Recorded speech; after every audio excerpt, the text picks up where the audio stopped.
ઓમ શ્રી પરમાત્મને નમઃ.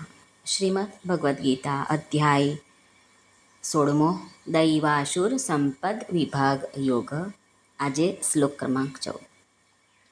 શ્રી ભગવાનુવાચ અસૌ મયા હતઃ શત્રુર હનિષ્યે ચાપરાનપી ઈશ્વરોऽહમહં ભોગી સિદ્ધોऽહં બલવાન સુખી. શ્રી ભગવાન અર્જુનને કહે છે, કામ અને ક્રોધને પરાયણ અને વિષય ભોગોને અર્થે અન્યાયથી ધન વગેરેને ભેગું કરવાના પ્રયત્નો કરે છે એવા સેંકડો આશાઓના ફંદાઓથી બંધાયેલા માણસો એવું વિચારે છે કે પેલો શત્રુ તો મારા વડે હણાયો અને પેલા બીજા શત્રુઓને પણ હું હણી નાખીશ.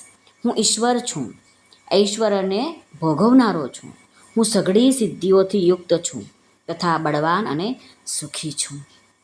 શ્રી કૃષ્ણ અર્પણમસ્તુ. સર્વને ભાવથી જય શ્રી કૃષ્ણ. રાધે રાધે. હરિઓમ તત્સત. જય ગુરુદેવ દત્ત. જય સ્વામિનારાયણ. જય માતાજી. નમઃ પાર્વતી પતે. હર હર મહાદેવ. હર સિદ્ધેશ્વર મહાદેવની છે. આજના આનંદની છે. સર્વનું કલ્યાણ થાઓ, સર્વનું કલ્યાણ થાઓ, સર્વનું કલ્યાણ થાઓ.